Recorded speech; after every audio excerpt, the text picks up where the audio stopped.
Next up, we have, is the pandemic good for MSNBC's ratings? Of course it is. It's also good for CNN's ratings. And what do we mean by that? Well, MSNBC and CNN, I think, want to extend the pandemic as long as they can because it helps their ratings. It gets you and keeps you glued to the TV because you're so fearful and terrified of the pandemic. This is what they've done to their viewers, and they have not provided, in my opinion, useful science and useful information to their viewers during this entire year because they only care about the presidential race. And now that the presidential race is over, now that it's over, MSNBC and CNN are trying to find the new way to keep viewers glued to their TV set and onto their shows. So we have MSNBC's Dr. Vin Gupta, MD, Dr. Vin Gupta saying, don't travel even after you've been vaccinated and keep wearing masks. It's like, we're going to keep the pandemic going because that way you'll keep watching us at MSNBC and you'll be terrified. And we're going to keep you terrified because that's the only way we can keep you engaged with our TV station. We had that clip and here it is. Are you getting your vaccination this week? Tomorrow morning, and I'm grateful for it. Chuck, I just wanted to say, just a follow-up on what Yasmin mentioned. Just for your viewers out there, I know one of the individuals who we just saw getting vaccinated is planning on traveling after the second dose.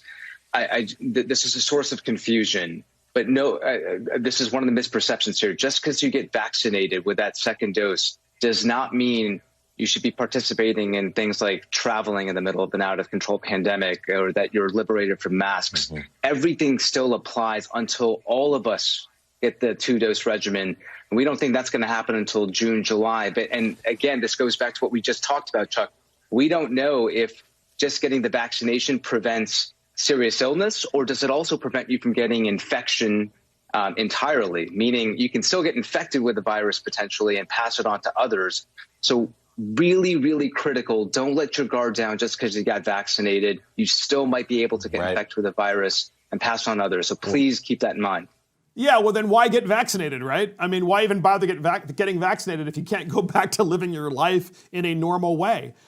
This is classic MSNBC. They want to keep their viewers terrified because that way you will continue watching their stupid channel. And look, you just heard a doctor, Vin Gupta, on MSNBC say, yeah, even after you get vaccinated, you shouldn't travel.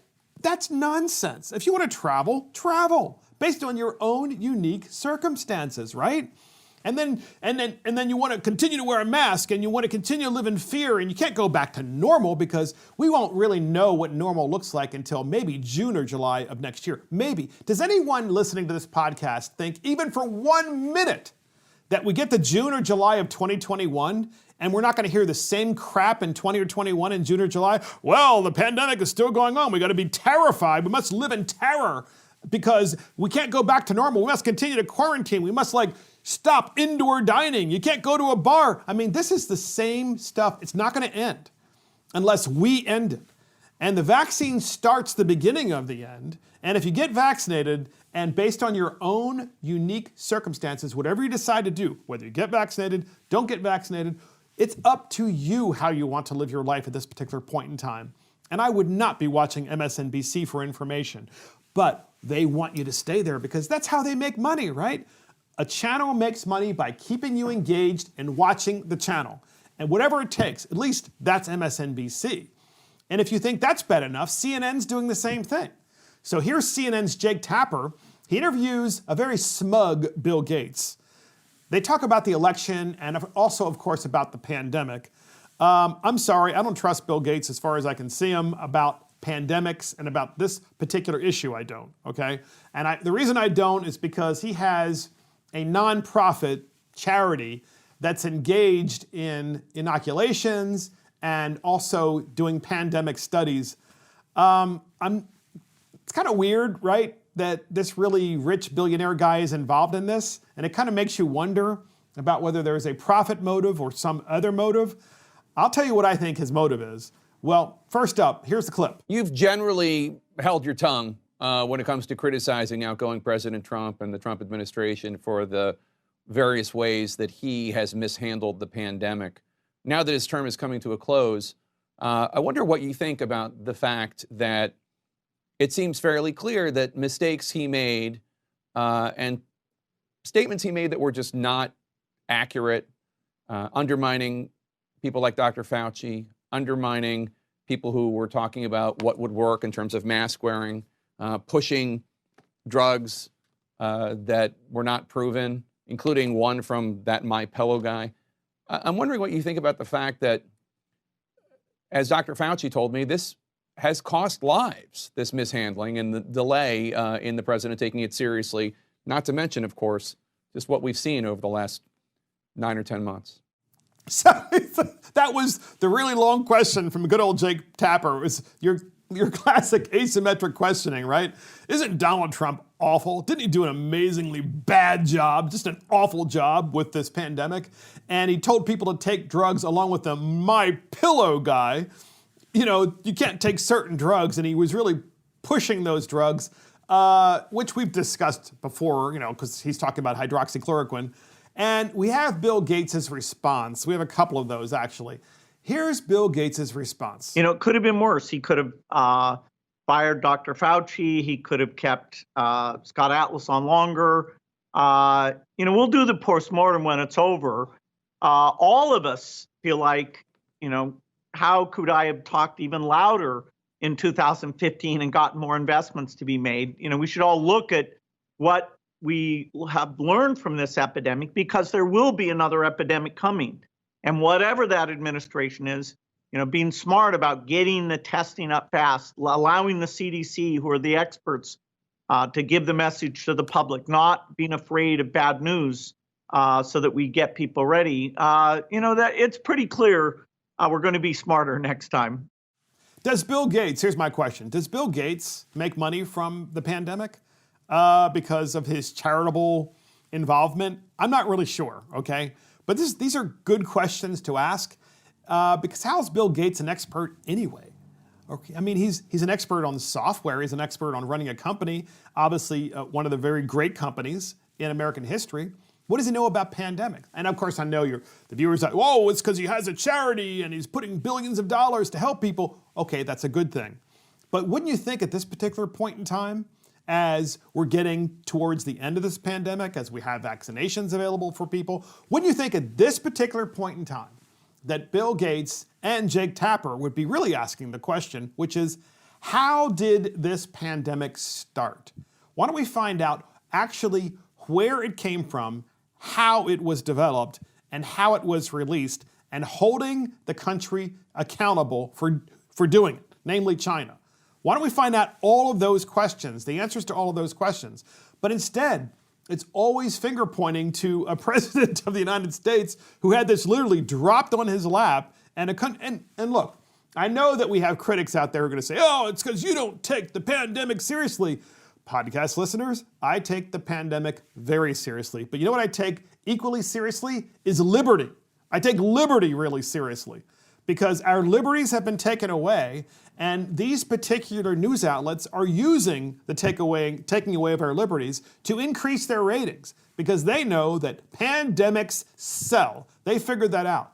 So Bill Gates was asked by Jake Tapper, how about a future pandemic that might occur under Biden? And so Bill Gates gives a typical globalist response. Herein lies what Bill Gates is really up to. We have that clip, and here it is. It's clear, and I talked with the president-elect about that, and you know, I think our foundation will be part of that dialogue to make sure we don't blow it again. What more can you tell us about that conversation? When did it happen? Does he want you to supervise some sort of preparedness task force? What more can you tell us about it? Well, he's picked good people to play the official roles.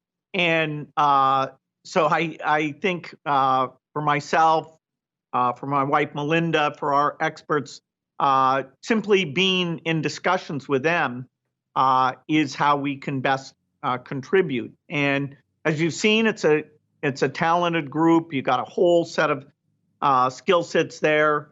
You know, he brings a view that America succeeds when the rest of the world succeeds. So, Yeah, so Globalism, folks. That is what Bill Gates is really after here, right? I think he's after the profit motive for sure. But he's also after globalism because Bill Gates, has already had a conversation with Joe Biden about how Bill Gates can help. Because after all, Joe Biden doesn't put America first. Joe Biden is saying, well, what's good for the rest of the world is good for America. No, actually, that's not necessarily true. In fact, we've just shown with the pandemic it's not true. But instead, once again, of Bill Gates being interested in holding China accountable, they want to make sure instead that we all sing kumbaya with China and that we assist them and that we continue to outsource our jobs to China because Bill Gates gets richer when that happens, right? He still holds an enormous stake in Microsoft, and who knows what other companies that he holds an enormous stake in. And we know for a fact, we absolutely know for a fact that Bill Gates, without question, it's all, in my opinion, it's most definitely about globalism. It's about the money. And if he really, truly wanted to hold China accountable, he could have. But nonetheless, CNN's Jake Tapper and MSNBC, they both know that if they can keep you engaged to their channels, that it will continue to help their ratings soar because you're going to watch them, because you're going to be in fear, constant fear, not just about this pandemic and not just about the fact that they want to extend this pandemic as long as they can to show how Joe Biden is such a hero. But in addition to that, they want to keep you glued to the channel about the next pandemic, which hasn't even happened yet. And of course, we all agree, podcast listeners, that we don't want any more pandemics after this one. Guess where most of them come from? China! Let's have that discussion. But there's no way in God's green earth that Joe Biden is going to have that discussion and is going to ever hold them accountable. And we know Bill Gates isn't either. And that is the pandemic good for MSNBC's ratings?